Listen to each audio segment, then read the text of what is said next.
In previous videos, I spoke a lot about significant moments in African history. Many of them can be considered legendary because they capture our hearts and minds. There's a reason why these moments are so popular for us in the diaspora, because what we've been told about our history is in stark contrast to these moments. Today, aside from the more popular historical themes we've become accustomed to, I wanted to speak about the not so popular moments in African history that are just as legendary.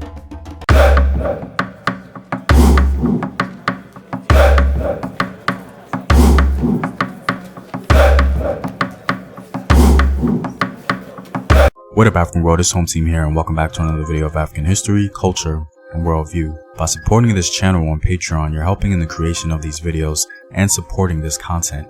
If you'd like access to full courses and sources, or you simply want to show your support, you may do so by clicking the Patreon link in the description box below. Some of the most popular, legendary themes in African history involve moments like the Battle of Islandwanla, where Zulu generals outmaneuvered and outwitted the British. It was a shocking victory to everyone who heard about it due to the clear advantage of firearms. Other popular moments include the Battle of Adwa, where an Ethiopian army defeated the Italians during a time in which the whole continent was being swallowed up by the ills of European imperialism. Or even Mansa Musa's legendary journey across the desert and Hannibal's army crossing the Alps. These legendary moments have managed to shine despite the world's vast ignorance of African history.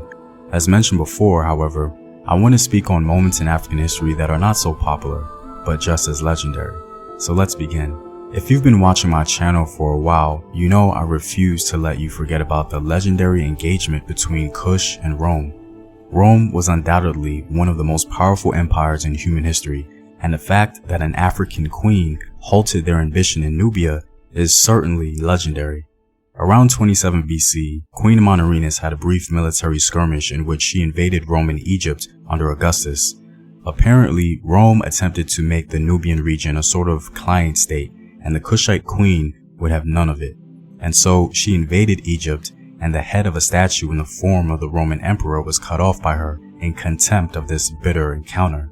Rome sought to counter Amanirenas and totally annihilate the Meroitic state.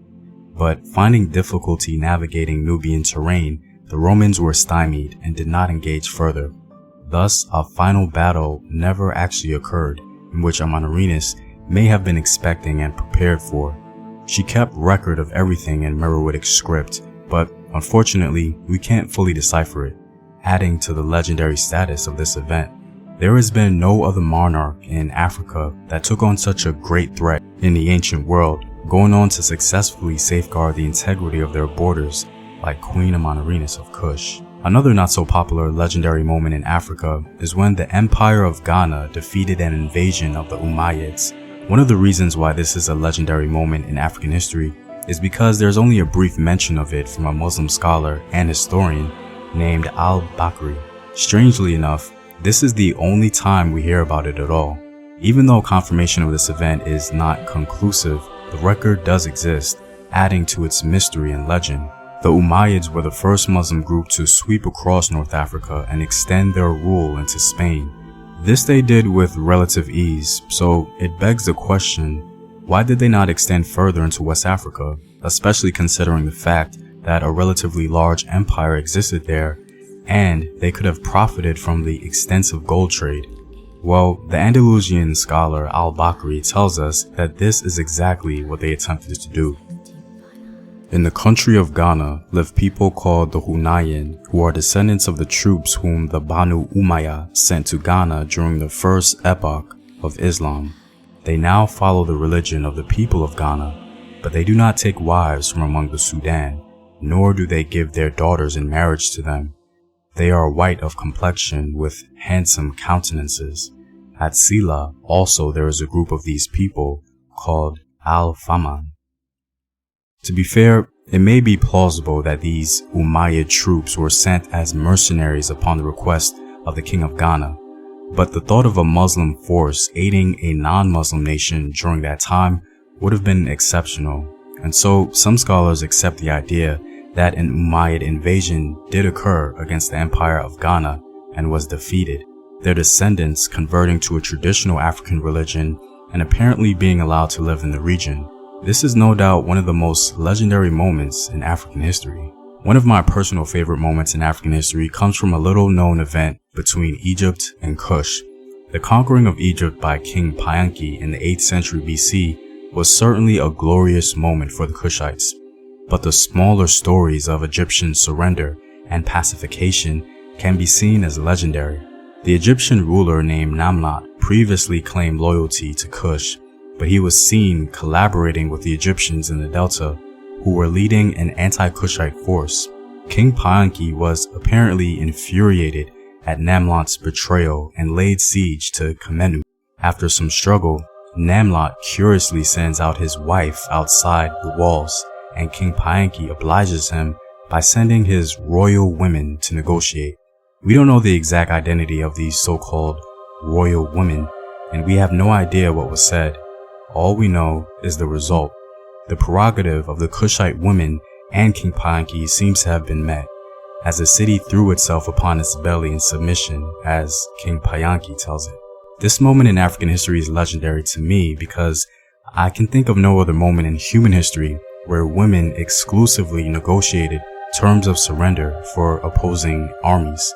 What I find interesting is that King Piye did not at all seem offended by a woman being sent to negotiate.